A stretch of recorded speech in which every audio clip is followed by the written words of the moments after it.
Hey, and welcome into the Big Ten Huddle presented to you by FanDuel. All right, let's talk about these Big Ten quarter, what they did in week 4. So I got PFF here lined up next to me, and we're going to take a look at their PFF stats, talk about their kind of overall performance, and then I'll give a grade for each quarterback at the end of it all. All right, so Iowa first. Let's go to Mark Gronowski. Mark Gronowski, 12 of 18, 66 completion percentage, 186 yards, 10 yards per attempt. That's pretty good for Mark Gronowski. And then 0 touchdowns, 0 interceptions. I say that's good for Mark Gronowski. That's good for anybody. Anytime you have a yard per attempt that's 10 or more, that's pretty good. So, all right, we have the offensive grade of 85.7. That's really good. The passing grade was 75.8. Of course, he had 3 rushing touchdowns. If we switch over to the rushing here, it would become pretty evident. Yeah, 85.7. He was the best runner on the team. He had 32 yards after contact. He had two rushes of 10 yards or more. His long was 11. So yeah, a lot of good stuff here from Mark Gronowski. And I do think I need to address that in the recap that we did of the Iowa Rutgers game. Zach and I were not super of Mark Gronowski, and I think people took that as we think Mark Gronowski is bad or he played bad, and that was not the case. And that's on us for not explaining it correctly. What we were trying to was that Mark Gronowski does not give this team enough of a boost as a thrower to take Iowa to the level of being a playoff team. Is Iowa still going to win 7, 8, 9 games? Of course they are. I mean, it's Iowa, and Mark Gronowski. He had a little bit of struggle to start, but he's one of the most winningest quarterbacks. I think he might be the most winningest quarterback now in all of college football history. So he deserves a ton of recognition. I just don't know if he has enough ability to pass the ball well enough. In this game, he had really high grades, but that doesn't necessarily mean that he was making like the best throws in the world, right? And not to say he wasn't making good throws with what was available to him. I'm saying that he was not making throws. This is going to be difficult to try and explain. I'm saying he was not making throws that you would see out of a really, really good quarterback. He was taking what Rutgers was giving him, which is fine. That's good when you're playing Rutgers. But my issue is you're not going to play Rutgers, right? What's going to happen when you're playing against Oregon? What's going to happen when you're playing against Indiana, Penn State, right? Those are the defenses that to me offer a whole lot less room for error in this game. He had a whole lot more room for error. He threw the ball on the third down that was too short for the tight end.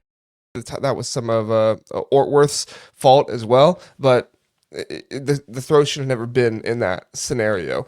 So Mark Gronowski deserves a lot of credit for this game. He played well. He took what Rutgers gave them, even though he didn't have a pass, he didn't have an interception, and he ran it in 3 times. So I'm not going to give Mark an A because I do think there were some opportunities missed, and I do think a better quarterback with better play could have ran the score up even more on Rutgers, but his running ability, no doubt, really good thing. And I think some people are going to look at this grade combined with these stats and be like, oh, what is JR thinking? I'm thinking he had a good game. I mean, go back and watch the game. So I'm going to give Mark Gronowski a B plus on this game. Good game for Mark Gronowski. Had the downfield pass to Dayton as well. So I'm gonna give Mark Gronowski credit in this one. All right, Rutgers. Athen Catholic 24 of 330 yards, 8.3 yards per attempt, 0 touchdowns, 1 interception. Athen Catholic did have, I believe, at least 1 rushing touchdown. Let's check to make sure. Yes, he ran in. Oh, no, two. Sorry. 2 rushing touchdowns. And he's kind of like, honestly, Mark Gronowski here, to where his offensive grade is higher than the other part of him is the passing grade. Now that passing grade is still good, 82. But let's look at some of the stats. He had 5 big time throws, and if you don't know what a big time throw is, the definition of it is big time throws, a pass with excellent ball location and timing, generally thrown further down the field and or into a tighter. So 5 big time throws for Mark Gronowski for Athlete Cali McManus. That's huge, and he had 0 turnover worthy throws. Did have 2 drops in the game, and some of those drops I mean, like some of those passes, he was thrown in really, really contested coverage. And I'm not trying to make an excuse for the receiver. Receiver, get your hands on it. You still need to make the catch. But these were also really, really covered up dudes at times. And Iowa was not afraid to play physical with their corners. I know there would be some Rutgers fans that are upset about that. I'm not. You go out there, you play physical, get the job done. So in this one, I'm going to give Athan Kaliakmanis just a little bit worse of a grade than Mark Gronowski because he didn't run the ball as well. And also, as I pointed out in the recap, there were a couple balls that were just inaccurately thrown. The one that was going to be a touchdown, honestly, it might have swayed the game way. If he would have just kept leading the receiver, it would have been a touchdown. Instead, he throws it behind on the other shoulder. I shouldn't even say behind, on the other shoulder of the receiver where the DB is. And of course, the DB breaks it up. If it was on the other shoulder, the DB wouldn't have been able to break it up because he was free downfield on that shoulder, but not the other shoulder. So I'm going to give Athan Kaliakmanis a B here. Some of the throws into super contested coverage where I think maybe he would have been better off just to run it, is what I'm going to go with. But yeah, so all right, let's go and let's look at Washington. A lot of love from Malik after this Wisconsin game. So PFF, not as much love from them. 74 offensive grade. He was 18 of 34. That's just barely above 50% completion percentage. 265, 7 yards per attempt, and 2 touchdowns. He had 0 turnover-worthy throws, 2 big-time throws, and was sacked once. Athan Kaliakmanis, I believe, was sacked 3 times. I saw that earlier, but I didn't reference it. I apologize. 6 drops though. That's kind of crazy, and I do think this is indicative of Malik Washington in that game. There were some really, really great catches by the Maryland wide receivers. And I was listening to a podcast today by somebody, and they were kind of giving the Maryland wide receivers crap a little bit for dropping passes. And don't get me wrong, they have dropped passes, but there were some catches made in this game that were absolutely phenomenal by the Maryland wide receivers.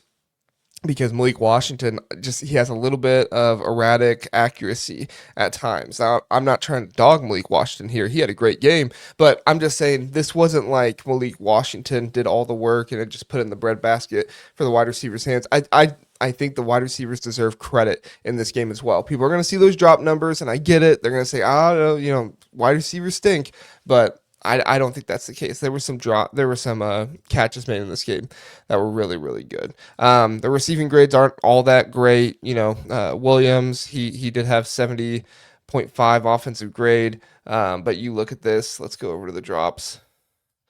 You had drops by Ray Houghton Jr. That's a tight end.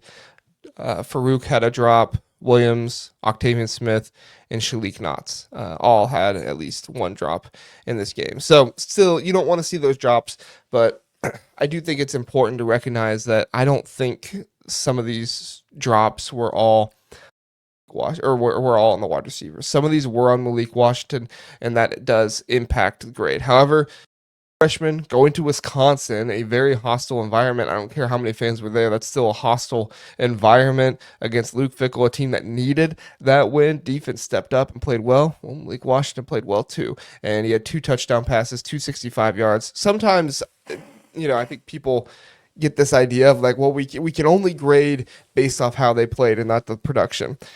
And that's true to some sense, but you also need to take into account the production. And I'm going to do that with a player later on. I'll reference this, and we need to make sure that we take into account the production of one Malik Washington here and make sure we give him a B+. So Malik Washington, good game, B+. That's what we'll do. Danny O'Neal, oh boy. So Danny O'Neal is actually the worst graded quarterback here. I actually think was tried to play Hunter Simmons a little bit, but overall that was not what they decided to do. They stuck with Danny O'Neal, and Hunter Simmons got in eventually. He was actually 7-9 for 70 yards and a touchdown. He was the best quarterback on the team. Now he was also playing late in the game, situation where there's not really all that much going against him. So, obviously a little bit easier competition there. But all right, Danny O'Neal, 120 yards, 5.5 yards per attempt, 1 interception. He was 14 of 12, 1 big-time throw. He had 2 turnover-worthy passes. Yikes. And he was sacked 6 times. Now, only 17 or no, sorry, for how many yards? I didn't say yards. So this DPR right here, 17. Guys, DPR is total pressures of the passer of kind generated by the defense. Look, we can dog Danny O'Neil all we want, and don't worry, I'm gonna give Danny O'Neil the proper grade. But 17 pressures on 31 dropbacks is insane. That is actually crazy. Let's go to Danny O'Neil's like charts here. Oh no, where do I? If I go to passing, where do I? Oh, passing in depth. Sorry. All right, let's go to Danny O'Neil's passing pressure in depth here. All right, so he was under pressure 17 of his 31 backs. That is insane. He was not blitzed 22 times, but they still managed to get pressure on him 17 times. Yeah, tough game for Danny O'Neil. When he didn't have pressure, when he was kept clean, things were okay. Right, 62.4 grade there, 99 yards, 12 of 14. I mean, it's not anything to write home about, but it's not bad, right? So that's a bit of a crazy one there. All right. I neglected to do the pressure in depth for a few guys, so let me get back and do those really fast. So here's the passing direction chart from Lake Washington, kind of under the 10-yard range. He was a little inaccurate there. And then down here, the behind the line of scrimmage, a little inaccurate there as well. Downfield, 2 of 4, 1 of 2. That was really some of the stuff that was for them. And then these mid-range throws right here, these are all the NFL throws. 1 for 1, 1 for 1, 2 for 3. This is the kind of stuff that makes you feel good about Malik Washington, right? That he's able to make these kind of throws to these kind of distances. They're not all deep throws, but they're good throws, and there's something that needs to be considered for sure. Let's go back to Rutgers, and let's take another look at Athen Kaliakmanis. Okay. Athen Kaliakmanis, pressure and depth. He was 2 of 2 on deep balls to the left. No shocker. I believe those were both to Ian Strong. I'll have to double check to be sure. 0 for 2 over the middle deep, and that one of those was the one I was talking about that went deep and that was just on the wrong shoulder, and then 2 for 6 on the other side. 0 for 1, 3 for 4, 0 for 1. Excuse me, over the middle. Was those NFL ready throws, so overall 50% over the middle, not bad. And then he had some stuff underneath as well. 9 for 14, 4 of 4, 2 of 4, and then a ton of screenplays by Rutgers, and we haven't really seen a ton of those all together. So the deep ball, they gave him a really high grade on that, and that's where 4 of his throws were big throws. Good stuff from Athen Kaliakmanis. He didn't throw a single screen in the game. Almost everything no play action because they just weren't able to run the ball, so it didn't make sense to even run play action. Play action was still good, though. He was 3 for 3 on his 5 dropbacks, but still. So, all right. I liked what I saw from Athen Kaliakmanis. Like I said, still going to give him a B. Could have been improved, but all right. Iowa, the deep ball, 1 for 3 on deep balls, the over the middle. That was 3 of 3. And the stuff behind the line of scrimmage, he only had 2, and then 5, and then 1 and 2, and 0 and 1. Of course, he only threw the ball 18 times, so it's a pretty small amount there. But look at this. When Gronowski is kept clean, he's good. He's good. And here's the thing. Gronowski oftentimes is kept clean, but the problem is that he holds the ball for too long, and then that's how he gets pressure. Right, he was under pressure 6 times in this game, and those that's where he was 3 of 5. He did have 33 yards, so 11 yards per completion, but only 6.6 yards per attempt in this one. So, and then my grade for Danny O'Neil, F. Sorry, is what it is. Gonna give Danny O'Neil a bad grade in this one. Just was not in love with his play. All right, let's move on to Dante Moore. Whoops. Opened up the wrong thing there. Here we go. All right.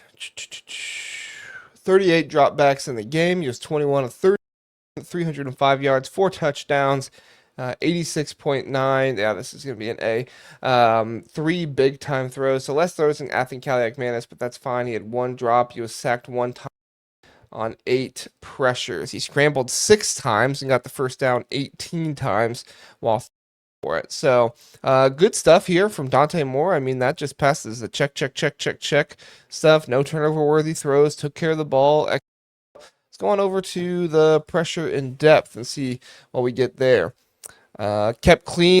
30 of the 38 dropbacks. That'll help you out a lot as a quarterback. Now, under pressure, he was a little bit lower, 48. He was 2 of 33 for only 14 yards. All of his touchdown passes came when he was under pressure. When he was blitzed, he had 1 touchdown pass, and honestly, it wasn't bad. There really was no difference between when he was blitzed, according to PFF. But that's good stuff. The screen game, 4 of 5 on screen passes, only 14 yards. You could tell Oregon State Beavers did a good job of taking away the screen here, but that's probably why you saw the deep ball have as much success as it had. He was 93.7% grade on the deep ball, 4 of 8, 26 yards, 2 touchdowns, and that 3 big time throws came. Love to see it. All right. Yeah, like I said, A for Dante Moore. He continues to be a Heisman contender, somebody that's looked upon as one of the best in the country, because not only is he one of the best in the country, he is one of the best offensive coordinators in the country, and Will Stein as well, and that has to be considered. Okay. Let's see. Here it is. Bryce Underwood. Yikes. Bad grade for Bryce Underwood. 50.9. He had 25 dropbacks, 12 of 22, 105 yards, 4.8 yards per attempt, 0 big time throws, 1 turnover worthy pass, 1 ball batted down, 1 sack, and he was pressured 4 times. Let's go to the pressure in depth. I mean, not great for Bryce Underwood. I did think there were some things that Bryce Underwood did that were okay. I'm not trying to say that he deserves some big grade or anything kind of stuff for it, but man, when you're only under pressure 4 times, like in Oklahoma, if I'm not mistaken, let me go look at that really fast. All right, so let's go back to game week 2. And this is just double checking. And honestly, guys, I didn't even plan to do this. I just I'm doing it kind of live while we're here. Pressure in depth. All right. He was under pressure half the time against Oklahoma, and that was one of the biggest issues for him. 2 of 10 passing the ball for 28 yards. He had 114 yards when he was kept clean. In this game, he was only pressured 4 times on 25 dropbacks.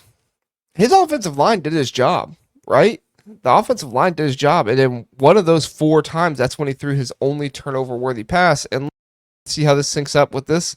He wasn't even blitzed that time. They just won to get pressure on him. So, yeah, and his average time to throw when he was under pressure was nearly 4 seconds.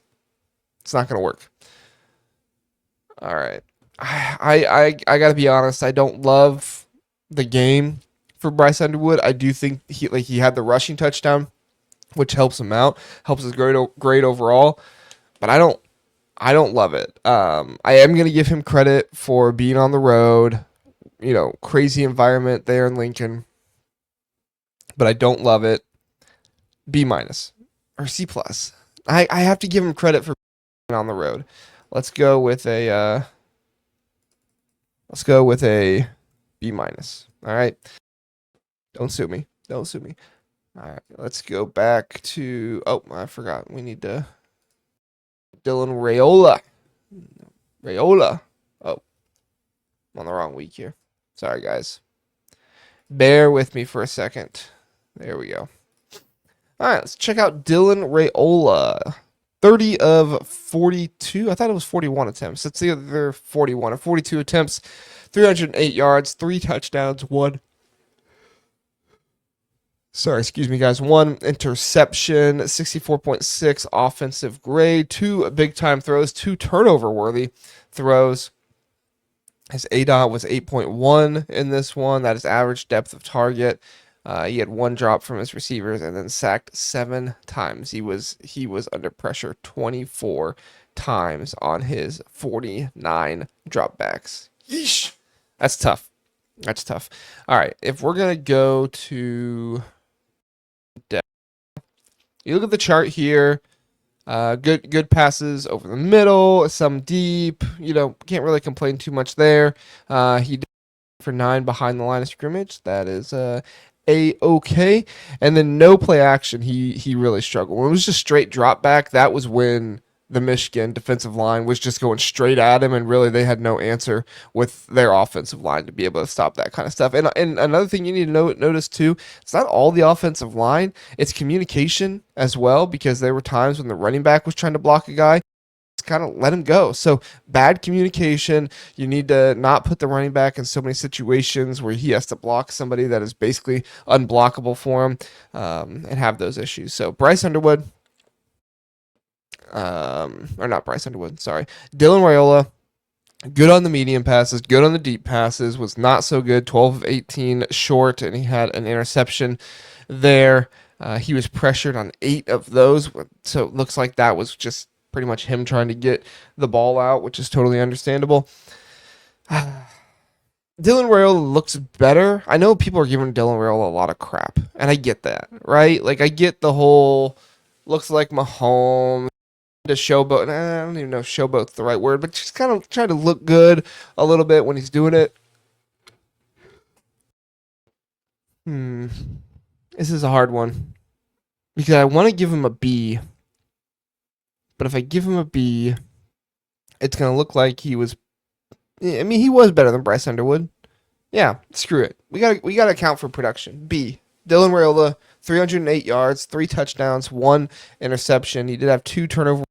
He was pressured on 24 of his 29 dropbacks. And I would love to see the numbers on how many those were on him and how many they would attribute those to the offensive line. I would guess some of those were on him. That was my biggest thing with watching Dylan Raiola in this game, was inability to get out of the pocket. Now, that was a good job by Michigan rushing together as a unit. I've talked about that. But when you look at, Dylan Raiola and his ability to get outside the pocket to make things happen, he can do it sometimes, but when this defensive line is just playing really, really good containing against him, he didn't stand a chance, and he went down. He was sacked 7 times in this game. That's rough. So, all right. I said Dylan Raiola, B. Let's move on to Ryan Brown. I like Ryan Brown.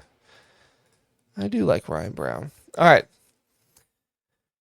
21 of 35, 250 yards, 1 touchdown, 1 interception, 2 big-time throws, 2 turnover-worthy throws, dropped passes 3 times, 3 sacks. He was pressured on 13 of his 41 dropbacks. And this is a good Notre Dame defense. It has Chris Ash, so it's only so good.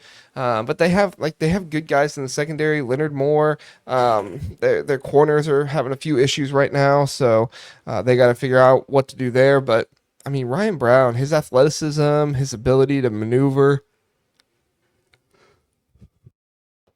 those are all things that need to be considered. He had on no play action 81 grade. On play action, he was 4 of 8.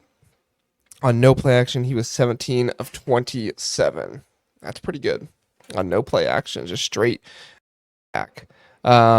Deep, he was 2 of 3 for 55 yards and a touchdown. I'm going to give Ryan Brown. Overall, I'm going to give him a B. I like Ryan Brown's athleticism.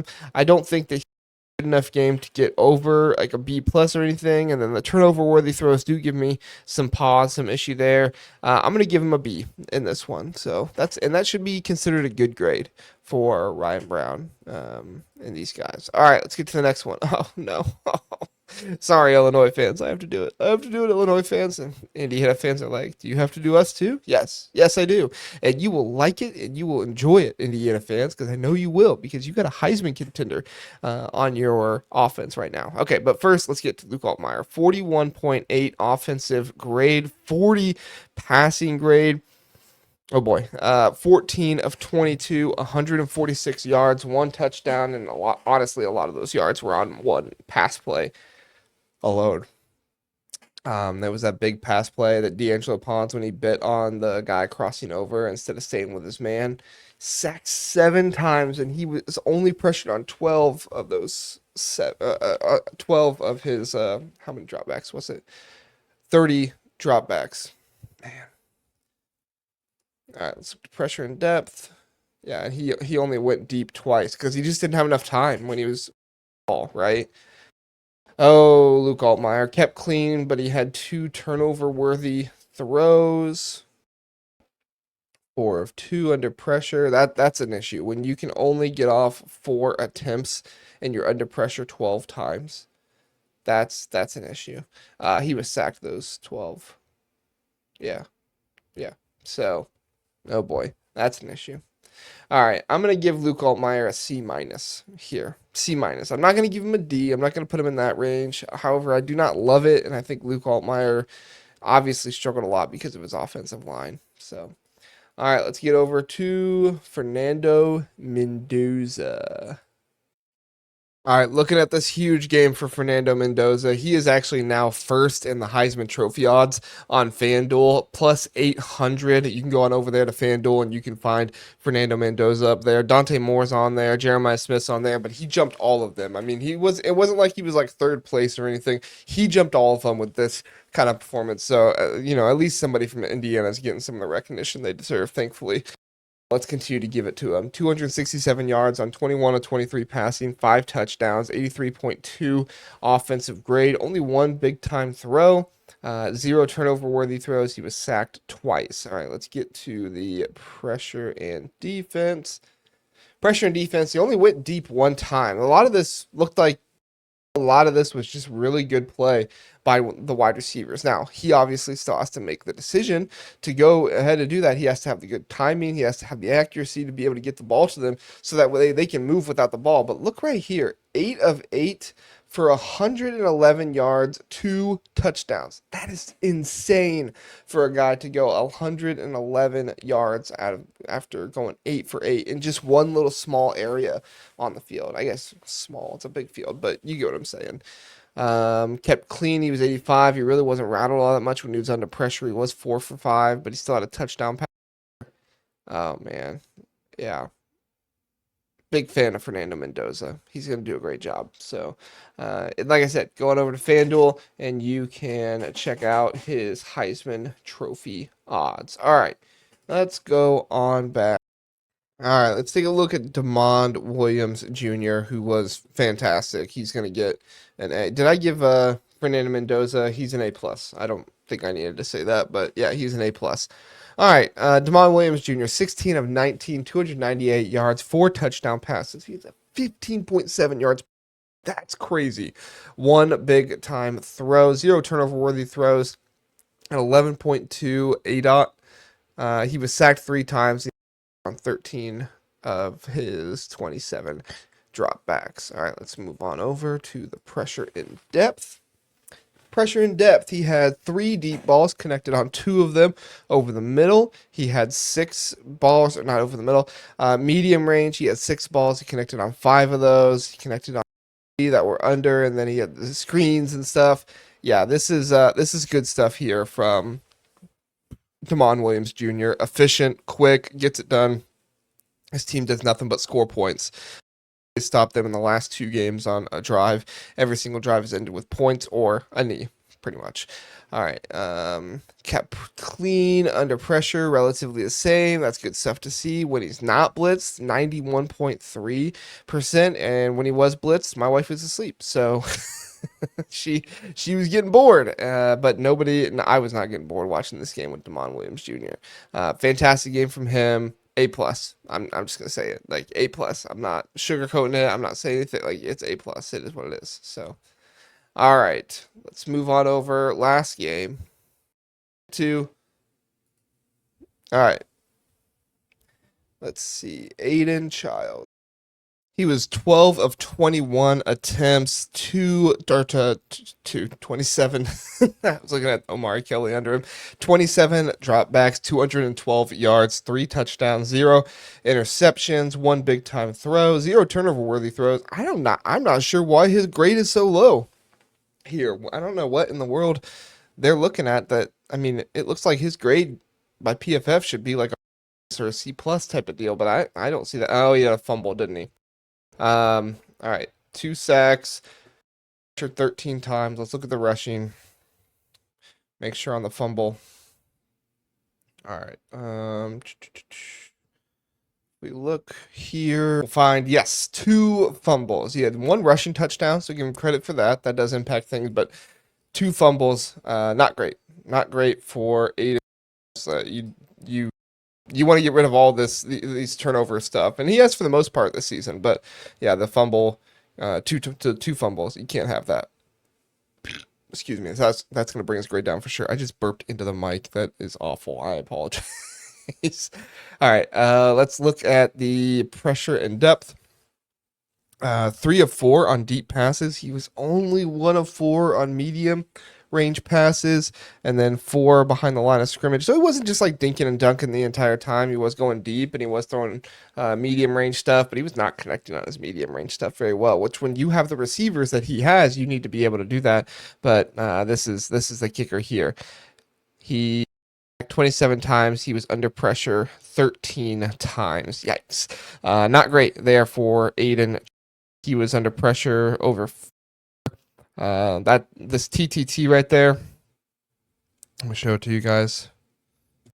TTT is average time to throw on all dropbacks. Average time to throw. So that's what TTT stands for.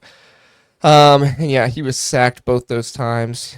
He was sacked when he was not blitzed as well, so it didn't really matter. USC loves to get the sacks, does a very good job. Yeah, he had a bad grade. Depth. So all right. I feel pretty good about Aiden Chiles considering he got the rushing touchdown, but the 2 fumbles. I'm gonna give him a B plus for Aiden Chiles. So all right, let's get to the last one here. USC, Jaden Mayava. Let's go back to the passing first. 234 yards, 20 of 26, 3 touchdown passes, 90.6 PFF grade, 88.2 passing grade, 1 big time throw. He had a 7 average depth of target. He had 0 sacks. And he was only pressured 5 times. So I mean, sounds like a great recipe for a great game. All right, let's look at the receiving. Because Jacoby Lane was out of this game. His most targeted was Mekhi Lemon. Go figure, 130 yards, 1 touchdown. Jaden Richardson had some play as well. And Raymond Jordan, they're giving Raymond Jordan a lot, or Waymond. I just said Raymond. Waymond Jordan a lot of credit for that. What was his rushing grade? Yeah, grade was really high. It's so high. All right, let's look at the pressure and depth, and then after this, we'll take a look at all the Big Ten quarterbacks and how they are graded in PFF. Go from there. 2 of 3 on deep balls. He was 4 of 6 on middle. 9 of 9 short stuff. 5 of 5 behind the line of scrimmage. I mean, this is exactly what you want to see, right? Accurate, wasn't super pressured, which means he was both getting the ball out in a timely way, and he was working well with his guys. Delivering them balls that were catchable. I don't see a whole lot of issue here. Yeah, I'm going to give Jaden Mayava an A. Yeah, A for Jaden Mayava. So, recap the grades really fast, and then we'll go to the position. My grades are A+, Fernando Mendoza, A+, Deontae Williams, A, Dante Moore, A, Jaden Mayava, B+, Mark Gronowski, B+, Malik Washington, B+, Aiden Chiles, B, Dylan Raiola, B, Ryan Brown, B, Altmyer, B-, Bryce Underwood, C-, Luke Altmyer, and F, Danny O'Neal. All right, let's look at the Big Ten guys. Dropbacks. All right, so your highest graded quarterback remains Athan Manis. I mean, he was playing really well the games before that, so you're obviously going to see the trickle down from there. You're going to have Fernando Mendoza up there in top 3. Deontae Williams is number 2. Drake Lindsey, number 4. He's still up there pretty good. And then down at the bottom, you have Preston O'Neal, Boy, that'd be a bad quarterback. Preston Stone, Danny O'Neal, Bryce Underwood, Drew Aller. Drew Aller, number 15. Not great. Not great. Let's look at who's leading a few stats. You've got 5 guys currently throwing for 1,000 yards or more this season. Jaden leading the way. Look at this. This is 1,223 yards. He's only dropped back to pass 100 times. That is the tied for the 6th least amount of times. He's dropped back to pass the same amount of Mark Gronowski. Mark Gronowski hasn't even eclipsed 500 yards yet, and Jaden Mayava is at 1,223. Just crazy stuff from Jaden Mayava right now. I've got to take him when we get to the preview show, but let's see who's leading in turnover-worthy throws. No surprise there. Preston Stone. Brian Brown with 5. That's unfortunate for Purdue fans. Bryce Underwood with 4. And haven't had a single one all season. Damon Williams, Athen Catholic-Manis. That's huge. That's huge. That really impacts your grade when you can do that. That's good stuff. All right. Let's see who's the A-dot leader. Athen Catholic-Manis. And that really impacts. They're going to give you a whole lot more grace if you're throwing the ball down the field if you don't complete them or make whatever happen. The guys the most, Luke Altmyer. Oh, the most sacked the Big Ten, Luke. Yeah, there's only so much mobility that can help you. And Luke's not unmobile. He's pretty mobile. All right, Julian Sain's been sacked twice, Malik Washington twice, Dante Moore once, Jaden Mayava once. All right. Oh, these big-time throws. Who leads in the big-time throws? Athen Catholic-Manis. Who would have thought? Touchdown passes. Fernando Mendoza with 14. No surprise there. He is really, really good. All right. All right, guys. That's all I got for you. Let me know if you want to see any other positions or anything like that on PFF. Going to do my O-line one later on this week. Typically do that around Wednesday, Thursday. Going to have some good content for tonight. Tuesday night with Zach. We're going to be previewing every single Big Ten game. And then me and Jeff Thursday night. And then got a special surprise for you guys if everything works out. It should be a really fun guest on Friday when we deliver that show to you. We're going to record it Wednesday. I'll let you know who it is on Thursday with Big Jeff. But thank you so much. We appreciate you being here. Have a good one.